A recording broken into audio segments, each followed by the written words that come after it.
la newsletter étant trimestrielle. Donc, et donc, l'objectif, c'est aussi de permettre, par exemple, à des gens qui ne sont pas spécialistes de l'apprentissage de la langue de se documenter et inversement à des formateurs de se renseigner sur les dispositifs de santé, comme ça a été le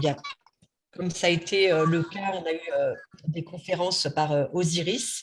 Et il y en aura une prochainement, dans les prochaines conférences, mais ça, je vous donnerai le programme plus tard. Voilà, en 1 heure de faire, d'avoir un petit aperçu sur la question. Donc aujourd'hui, les questions qui nous intéressent, c'est notamment cette question de la communication en français. Alors, nous vous avons concocté cette petite introduction avec Samia, que je remercie, puisque je lui ai demandé d'improviser ça tout à l'heure. C'est une façon de faire réaliser ce que c'est que, en quelques mots, ce que c'est qu'arriver dans un pays et ne rien comprendre à ce qui se passe. C'est ce qu'on appelle un peu d'immersion. Et c'est toujours bien de se décentrer un petit peu et de voir ce que ça fait, parce que, effectivement, toutes les personnes qui viennent de l'étranger, qui arrivent, elles ont…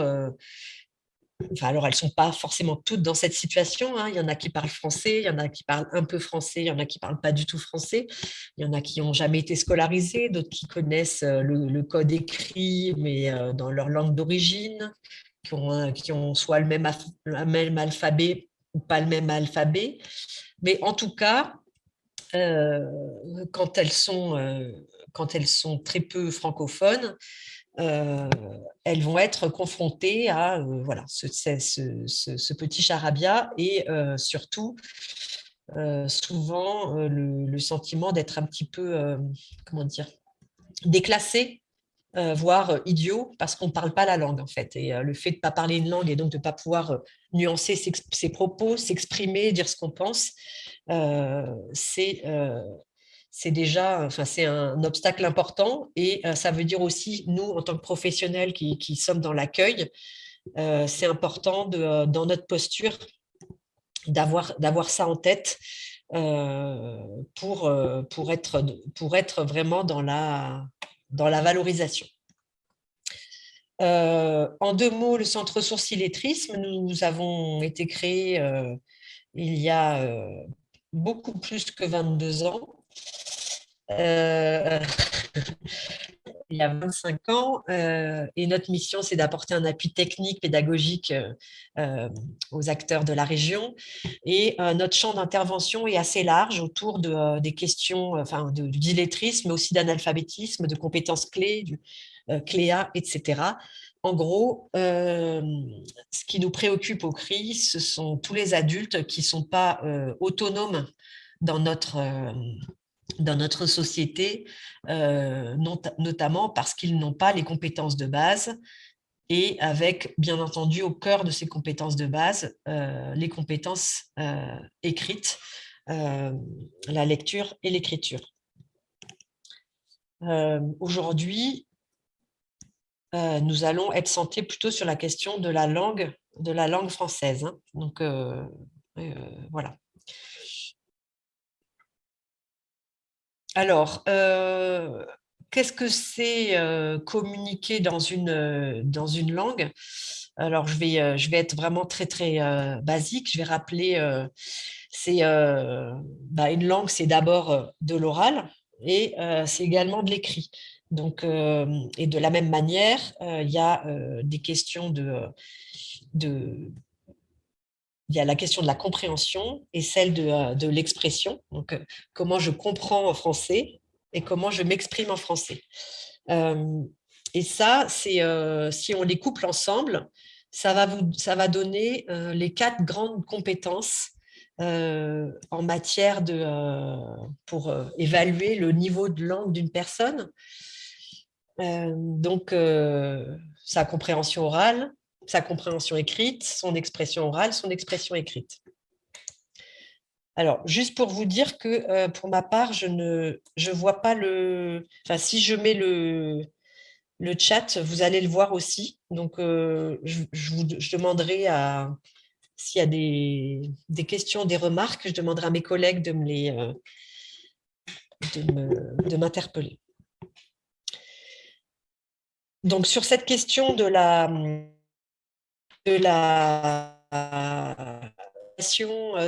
en langue, on a un outil qui est très pratique depuis qu'il a été inventé.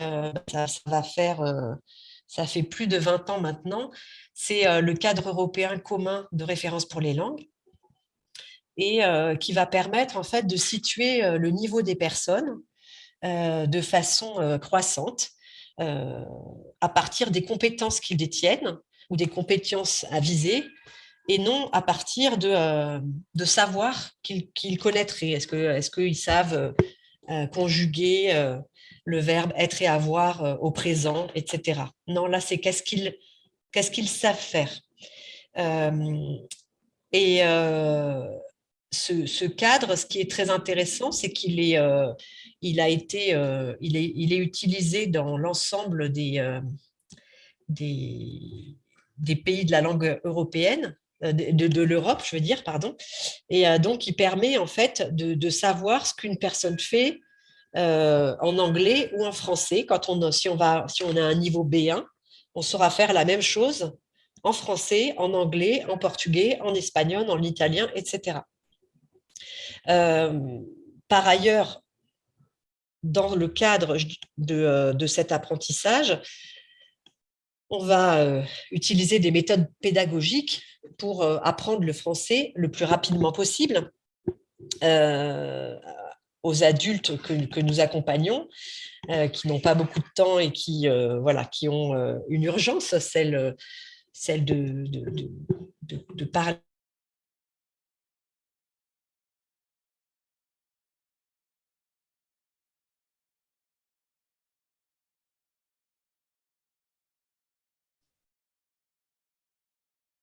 sur cette idée que ce qui est important, c'est de savoir faire des choses dans une langue, euh, en s'appuyant également sur une approche spiralaire, c'est-à-dire que la personne, enfin, que les séquences soient conçues en revenant sur les choses et en allant de plus en plus loin, si c'est possible. Et ce qui permet aussi, dans un groupe là, de formation, d'emmener des gens qui ont des niveaux différents dans cet apprentissage. Et puis, bien entendu, de se centrer sur l'apprenant et en utilisant des outils de la vie quotidienne, enfin voilà, ce qui là va permettre déjà que les apprentissages aient du sens, de l'intérêt, euh, et puis bien entendu que les personnes les réutilisent. Donc le contre-exemple, je dirais très connu, ce serait par exemple d'utiliser pour des adultes de la lecture des méthodes style Martine va à la pêche. Euh, ou Antoine, tu n'utilises pas Martine va à la pêche. Et par ailleurs, ou par ailleurs en anglais, My Tailor is Rich, qui sont typiquement du vocabulaire que personne ne va utiliser s'il va faire un petit tour à Londres. L'autre chose que nous apprend ce cadre européen commun de référence pour les langues, c'est que plus le niveau est, comment dire, faible, et plus la personne a besoin d'un interlocuteur bienveillant et aussi d'un contexte calme. Donc, ça veut dire qu'au début de leur apprentissage, le fait qu'il y ait du bruit autour, ça va rendre une compréhension difficile. Également, le fait de ne pas voir la personne, donc une conversation au téléphone, on ne peut pas céder à la fois des expressions du visage, de lire sur les lèvres. Voilà, tout ça, c'est des choses qui rendent plus compliquée la compréhension. Et donc, dans ce cadre, dans ce cadre européen, voilà, c'est quelque chose de concentrique, c'est-à-dire qu'au début, au niveau A1, c'est le niveau de survie, en gros, on sait parler de soi et des choses autour de façon très très simple à un interlocuteur bienveillant. Voilà, on est dans la survie. Le niveau A2, ben, voilà, on va augmenter un petit peu. Voilà, je ne vais pas vous détailler tous les niveaux, mais pour arriver au niveau B1 qu'on a appelé le niveau seuil, qui lui est le fait d'être à l'aise à peu près dans toutes les situations de la vie quotidienne. Donc, chacun de ces niveaux se déclinant à l'oral et à l'écrit. Je vous ai parlé de ce cadre, puisque nous allons le voir, il a été utilisé, enfin c'est un outil de référence dans les organismes de formation, mais il a également été utilisé par l'État pour définir les niveaux requis pour obtenir certains titres de séjour. Donc, je vous les mets rapidement. Donc, pour les étrangers hors Union européenne, pour obtenir le titre de séjour pluriannuel, il faut avoir validé le niveau 1. Bien sûr, il y a d'autres conditions, hein, là, mais là, je reste sur la question de la langue. Pour la carte de résident de 10 ans, c'est le niveau A2. Le niveau A2 est c'est également lui qui est requis pour entrer dans des formations qualifiantes, notamment celle de Pôle emploi. Donc, le niveau B1 permet de demander la nationalité française. Et après, pour rentrer à l'université, bon, bah, selon les universités, c'est un niveau B2 ou C1. Donc là, on rentre sur des niveaux dits experts.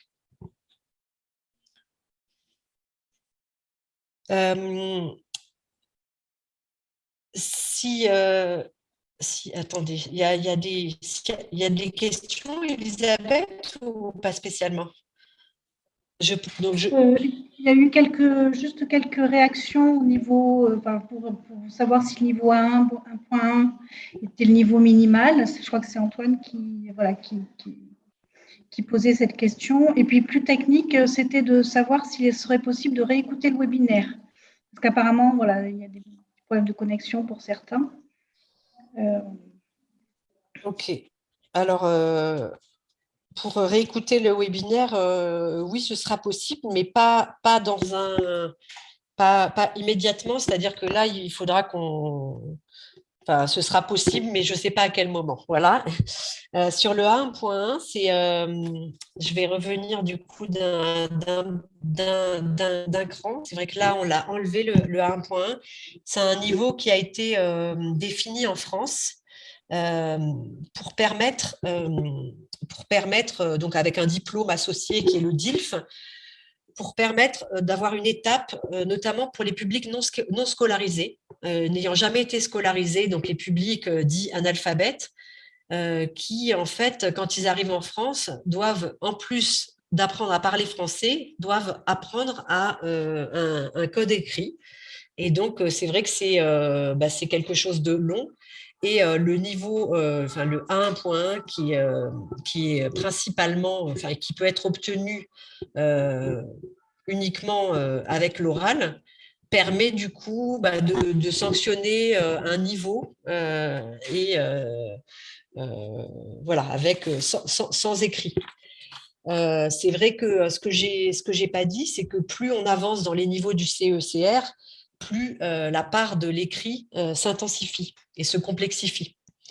Donc, effectivement, la question de l'écrit, elle est centrale dans l'apprentissage. Notamment, c'est vrai que l'oral, on peut apprendre une langue, on peut apprendre à parler à l'oral, l'écrit nécessite toujours beaucoup plus d'accompagnement.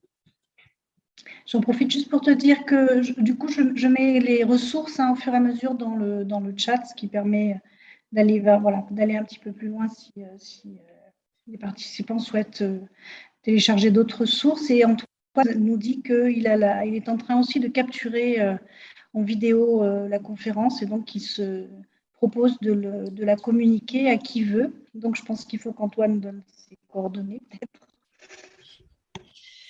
Sinon, Antoine, tu peux aussi la mettre sur ta chaîne YouTube, hein, voilà, comme ça de façon réactive.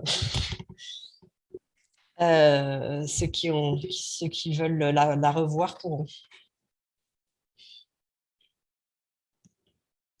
Ce que je vais maintenant vous proposer, c'est un petit zoom sur un outil que nous avons construit au CRI, qu'on a appelé en fait la fleur du migrant, où on retrouve là les différentes,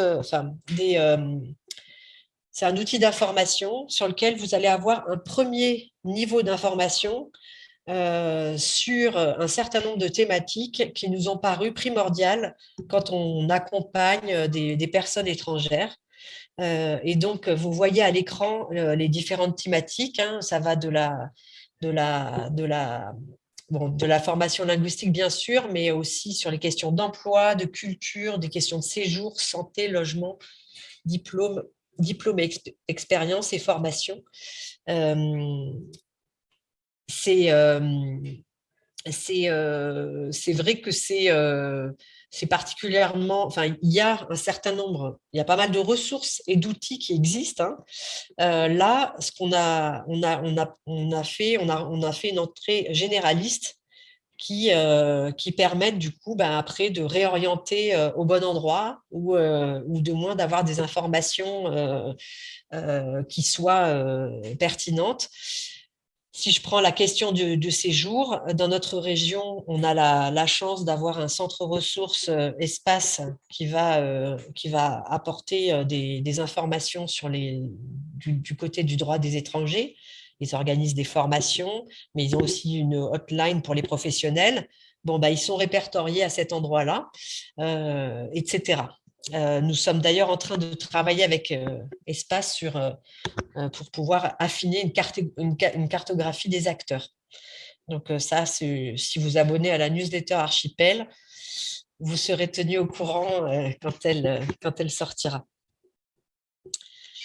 Donc, je vais pas rentrer dans les détails de cette ressource, mais on vous a juste mis un exemple en fait de structure de ces pétales où vous allez avoir une introduction dans la thématique, des ressources généralistes, des ressources en région, et puis toujours un petit zoom en lien sur la thématique et la question de l'accès à la langue. Alors, comment orienter ? Donc là, alors je ne sais pas si tout le monde connaît, hein, c'est vrai que c'est toujours, quand on fait une conférence tout public, c'est toujours un peu compliqué de savoir quelles sont les informations à dispenser. En tout cas, on va faire assez rapidement un petit panorama des réponses qui existent sur le territoire régional, sachant que pour vous orienter, vous avez d'une part le répertoire du CRI, mais également le nouveau répertoire du réseau des Cariforef, qui ont mis en place un répertoire national de l'offre linguistique et qui donc va vous permettre aussi de trouver des réponses hors région. Donc, ça peut être précieux sachant que les publics réfugiés, par exemple, peuvent être mobiles. Enfin, tout le monde peut être mobile, mais le public étranger est souvent mobile. Donc, dans le paysage dans le paysage français, je dirais, concernant les étrangers, il y a un premier dispositif structurant qui est en fait la formation linguistique dans le cadre du contrat d'intégration républicaine. Donc, le contrat d'intégration républicaine, maintenant, il existe depuis assez longtemps. Il s'appelait le contrat d'accueil et d'intégration. Il a été lancé en 2007. Après, il a été modifié, etc. Mais en gros, ça fait maintenant 15 ans que les étrangers hors Union européenne, quand ils arrivent sur le territoire français, on leur demande d'apprendre le français s'ils ne savent pas du tout communiquer en français. Alors, notamment s'ils n'ont pas le fameux niveau 1, donc le niveau de survie. Donc, s'ils n'ont pas le niveau de survie, ils ont obligatoirement un parcours qui est prescrit. Donc, vous le voyez à l'écran, il peut aller de 100 à 600 heures. Et ceci, pour les 600 heures, c'est pour les personnes qui ne sont ni lectrices ni scriptrices. J'en profite pour faire un petit zoom sur les Ukrainiens qui, eux, sont devenus éligibles en fait à ces parcours de formation et qui peuvent faire des parcours de formation de 100 ou 200 heures. En fait, les parcours courts sont réservés aux personnes qui ont été scolarisées dans leur pays d'origine et qui donc vont apprendre plus vite. En complément de ces parcours obligatoires qui vont jusqu'au niveau A1, il y a des parcours pour aller jusqu'au niveau A2, 100 heures, B1, 100 heures exactes également. Et sachant que la nouveauté de cette année, c'est que tous ces parcours finissent par une certification. Donc, chaque signataire peut avoir une certification, donc soit sur le niveau A1, A2, B1. Et sur les certifications, toutes les certifications sont éligibles, hein, que ce soit du TCF, du DELF. Enfin, je ne vais pas rentrer dans des considérations plus précises. Je pense qu'Elisabeth va vous mettre des informations si vous voulez en savoir plus sur les certifications en langue française. Et il faut savoir également que les parcours, avant d'entrer dans un parcours, il y a un organisme qui va évaluer et qui n'est pas le même que celui qui fait la formation. C'est maintenant des organismes professionnels qui ont été sélectionnés par un marché public qui font ces évaluations, alors qu'avant, c'était les auditeurs de l'OFII en fait, qui faisaient une partie de l'évaluation. Donc ça, c'est une des nouveautés. Donc, ces parcours-là, là, en fait, je suis en train de vous mettre, un petit peu de lister les formations qui existent. J'ai quand même commencé par celle de l'OFI, qui est celle vers lequel c'est le moins... C'est le plus rare qu'on oriente, puisque le parcours en général se fait directement, quoi, via de la préfecture, l'OFI, l'organisme de formation. Mais c'est important de le savoir pour pouvoir, enfin, avec les personnes que vous accompagnez, vérifier quel parcours ils ont fait et éventuellement s'ils sont éligibles au parcours A2 ou au parcours B1. Ça reste précieux. Ensuite, un autre grand axe de formation dans notre région, ça va être les actions qui sont portées par Pôle emploi, donc les actions de formation collective. Alors là, il y a une petite erreur dans les intitulés, hein, mais il y a toutes les actions FLE, français langue étrangère, FLI, français langue d'intégration, alphabétisation.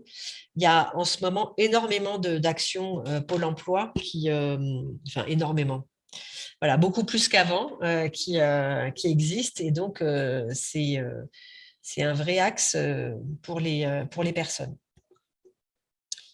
On a également des dispositifs spécifiques, comme le projet Agir dans le Vaucluse. Je sais pas, j'ai pas. Du coup, je vous ai posé la question dans les structures dans lesquelles vous travaillez, mais j'ai pas pensé à vous demander d'indiquer la ville. Je ne sais pas s'il y a des gens qui sont, enfin, si vous êtes, si toute la région est représentée.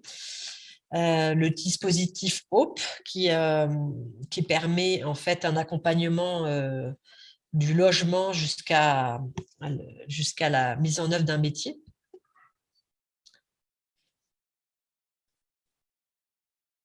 D'autres dispositifs d'autres actions qui sont intéressantes, c'est ouvrir l'école aux parents pour la réussite des enfants. Donc là, c'est des actions qui vont avoir lieu dans les écoles, dans certaines écoles, et en général à des horaires où justement les enfants sont aussi à l'école. Donc c'est vrai que c'est un dispositif qui est pratique pour les parents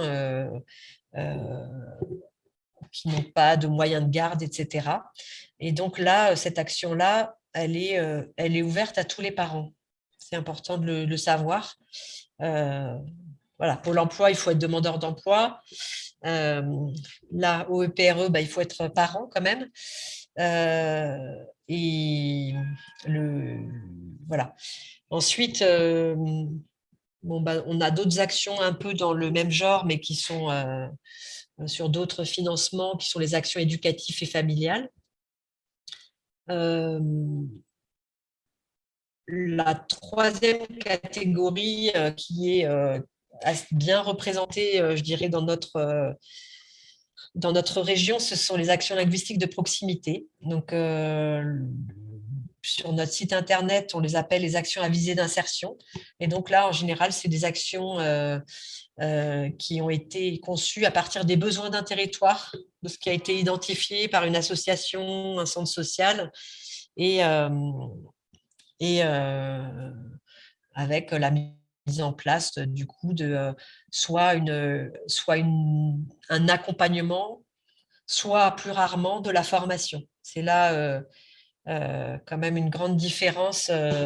On est sur des temporalités du type 2 fois par semaine. Enfin, voilà, on n'est pas sur des formations intensives comme ça va l'être du côté des AFC de Pôle emploi ou même de l'OFI, où le rythme en général est assez intensif.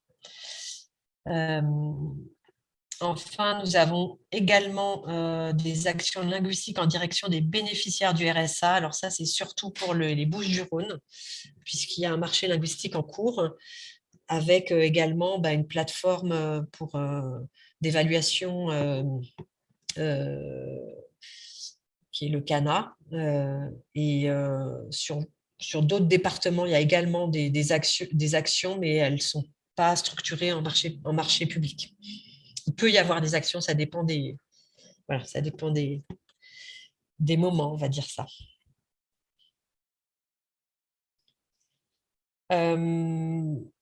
Donc, pardon, excusez-moi.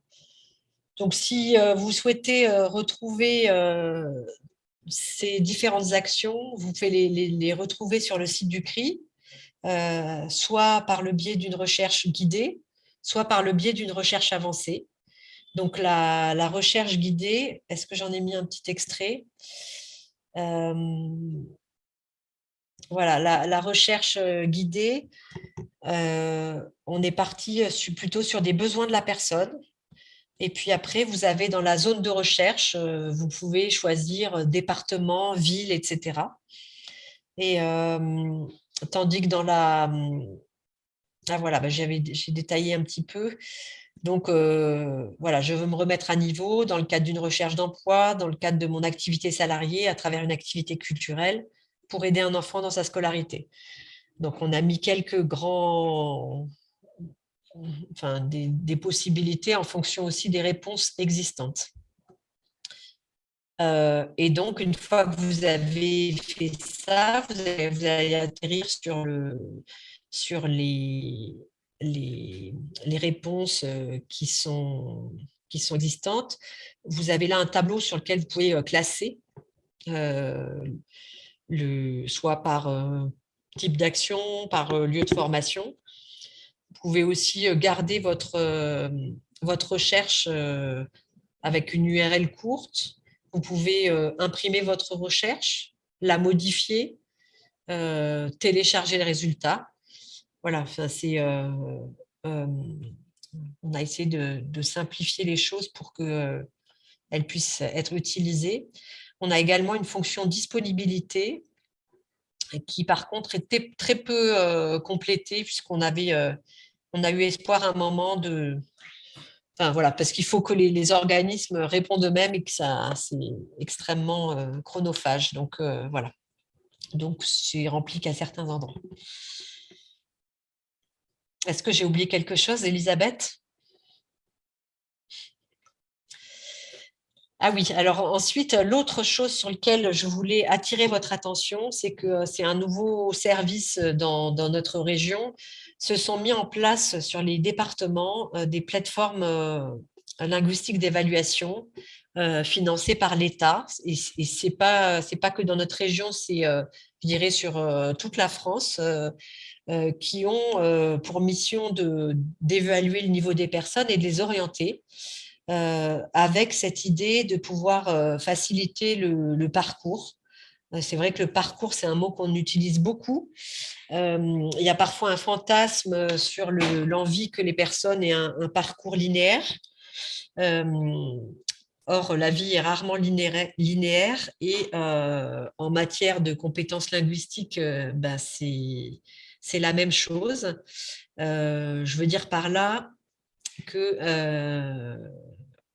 une personne, je vais prendre un exemple que j'entends souvent en disant, ben voilà, cette personne, elle est sortie de l'OFI avec le niveau A1 et il y a un an, et là maintenant, en fait, elle ne sait plus rien faire. Donc vraiment, cet organisme de formation, ça ne va pas leur travail. Enfin, enfin là, je vous dis, c'est une chose que j'ai entendue. Bon, une personne qui, il y a un an, avait un niveau A1, si elle ne pratique pas le français, si elle ne le parle pas, un an après, elle n'a plus le niveau 1. C'est un petit peu comme moi et les langues étrangères, vous aussi. Si on peut avoir un bon niveau à un moment, si on ne pratique pas, on le perd. Il n'y a pas de doute possible. C'est un peu comme le vélo, non? C'est ça? On dit que le... Oui, non, mais on a toujours dit ça sur le vélo, mais s'il y a une personne qui n'a pas fait de vélo pendant 20 ans, je crois que quand elle le reprend, elle ne retrouve pas directement son niveau d'il y a 20 ans. En tout cas, non, mais c'est un point qui est vraiment important.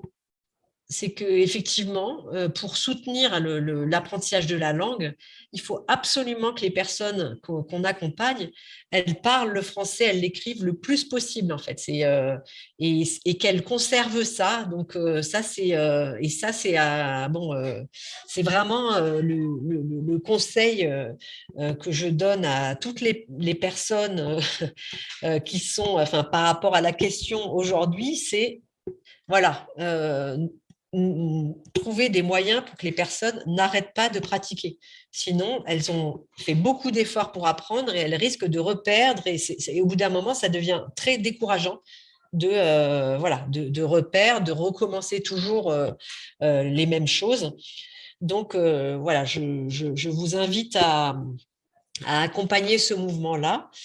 Ça veut dire aussi, bien sûr, aller en formation avec des professionnels, des formateurs dont c'est le métier, mais c'est aussi, en dehors de ces cours formels, de façon informelle, continuer à pratiquer le français autour de ce qu'on aime faire, autour de ce qui est nécessaire. Hein, c'est pas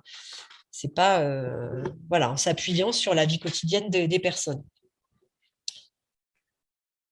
Donc là, concernant ces plateformes, j'ai fait un petit détour, mais pour revenir sur ces plateformes, vous voyez qu'il y en a une dans le Var qui est portée par FaceVar. Vous avez le coordonnées sur le site internet du CRI, dans le Vaucluse qui est porté par la Fédération des centres sociaux du Vaucluse, dans les Alpes-Maritimes.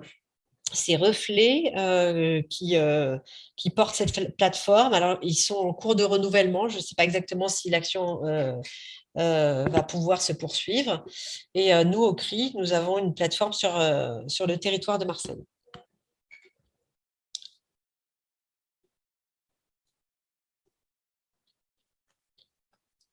Hop là.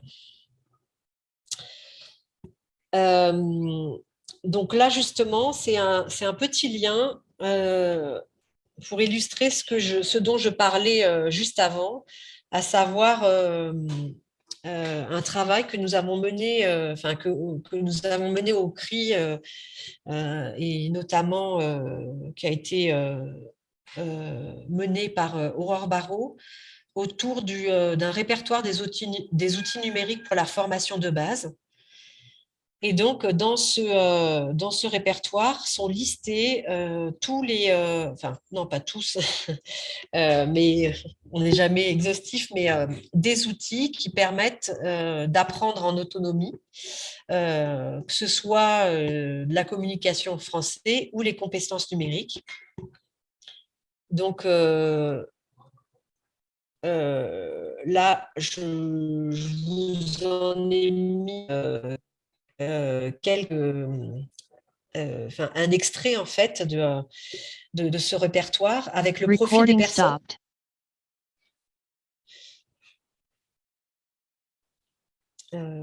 Vous êtes là encore? J'ai entendu que l'enregistrement s'était terminé, donc maintenant je peux dire ce que je veux. Et donc là, en fait, selon le profil des personnes, vous allez avoir différentes applications ou sites internet qui vont être accessibles. Donc là, ce répertoire, il est téléchargeable sur notre site. Et par ailleurs, si vous souhaitez approfondir, Aurore Barraud anime des sessions d'une journée. On a appelé ça l'atelier numérique. Donc, n'hésitez pas à venir pour découvrir ça. C'est pas réservé aux formateurs, hein, ça peut être un peu large. Et d'ailleurs, nous sommes en train de réfléchir à ouvrir pour l'été une petite permanence pour que les apprenants puissent venir travailler leur français au CRI en lien avec leur formateur. Hein. Voilà.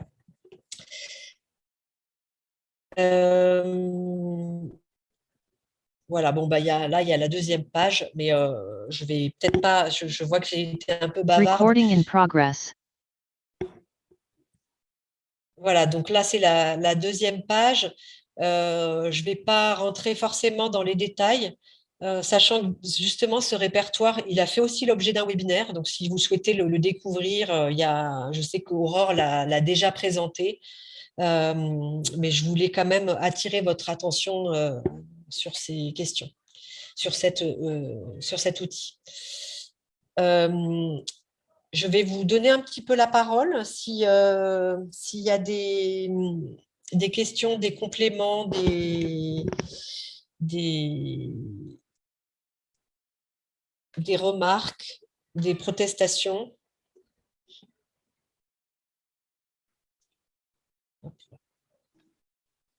Je vais arrêter le partage.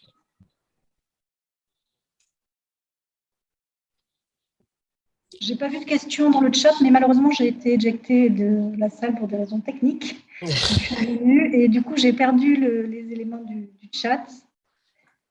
Mais voilà, à ce moment-là, il n'y avait pas de questions. Il faut dire que j'inondais beaucoup le chat de liens vers les ressources que tu évoquais.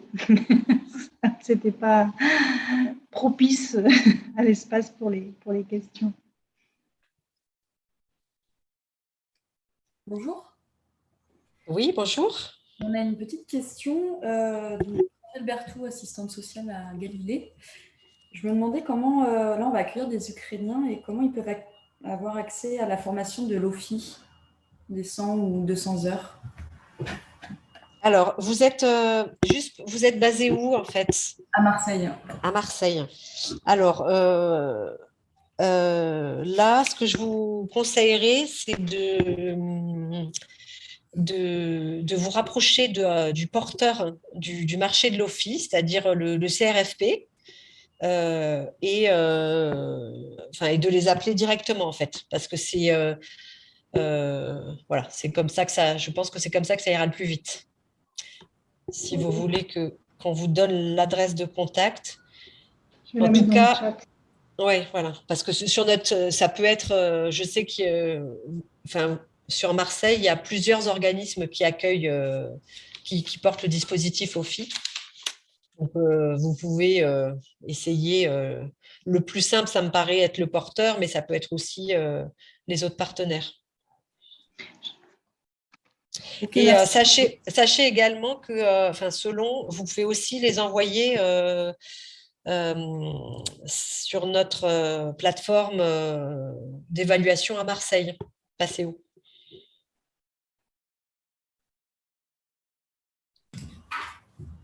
D'accord, merci. Et est-ce que c'est possible d'avoir le diapo aussi transférer le diapo? Tout à fait, aucun problème. Merci.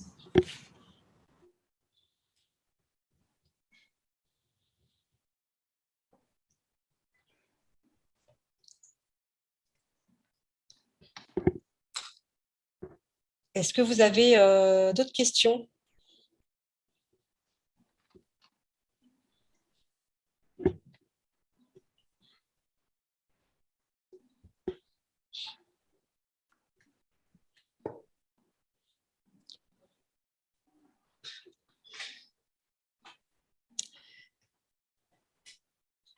Donc, en fait, c'est le moment de vous annoncer la prochaine conférence Archipel. Donc, je ne l'ai pas marqué dans une slide, mais Je l'ai mis dans le chat. Hein. tu les as mis les Dans prochaines? le chat, oui. D'accord, ok. Tu t'en souviens de mémoire? J'ai déjà oublié. J'ai un vrai poisson rouge en ce moment, donc une fois déposé dans le chat, c'était sorti de mon esprit. C'est au mois de juin et c'est Osiris. Et hop, je vais vous renvoyer vers ça. Ouais, le 27 juin de 16h à 17h. Mais il me semblait aussi qu'on avait reprogrammé une conférence absolument passionnante de Rachida Brahim sur mieux comprendre le racisme structurel. Bon, mais ça, si vous avez eu le lien vers cette conférence, vous aurez le lien vers les prochaines conférences. Et de la même manière, s'il y a des sujets si vous avez des thématiques, n'hésitez pas à le mettre dans le chat, des choses que vous aimeriez entendre, puisque la programmation, elle est en construction au fur et à mesure. Enfin, elle se construit au fur et à mesure. J'ai entendu une voix.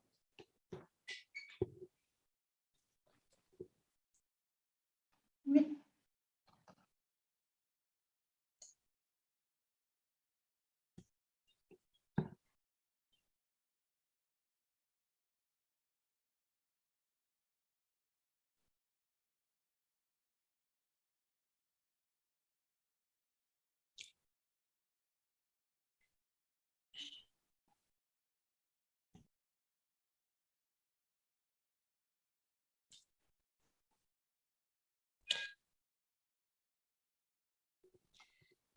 En fait, je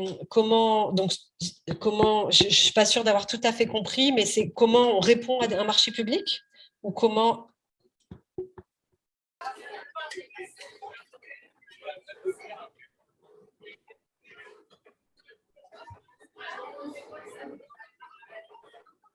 Mhm.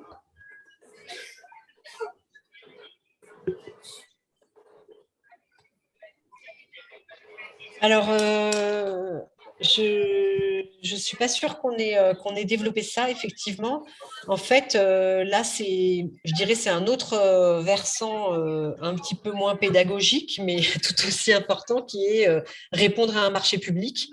Je pense que et ça, c'est des choses qui sont effectivement assez contraintes.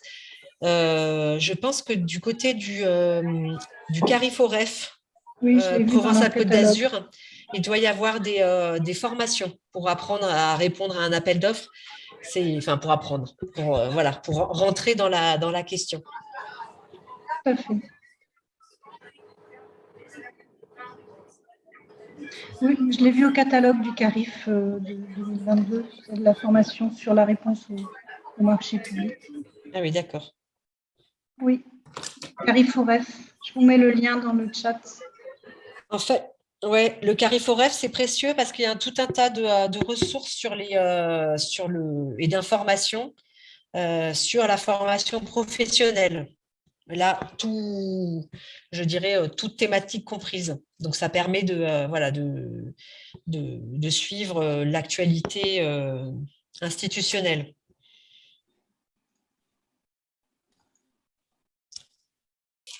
Y a-t-il d'autres questions ?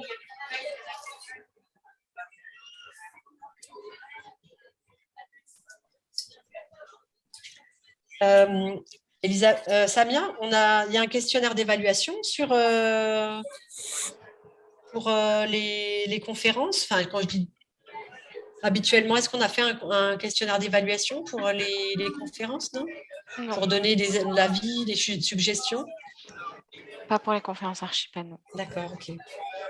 Ok, bon, bah donc ça veut dire que si vous souhaitez suggérer des sujets que vous avez envie de voir abordés, et pas uniquement autour de la langue, hein, vous l'avez compris qu'on a nos partenaires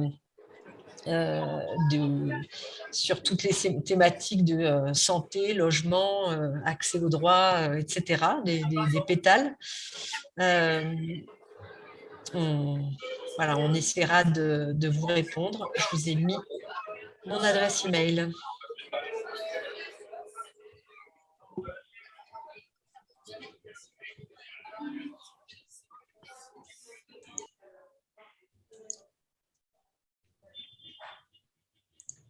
Du coup, pour ceux qui ne connaissent pas bien le CRI, j'ai indiqué des outils et des outils disponibles par notre association.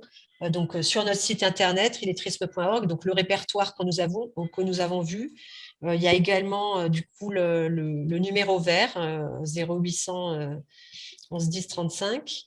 Une lettre d'information mensuelle, des ressources vidéo et puis un centre de documentation pédagogique.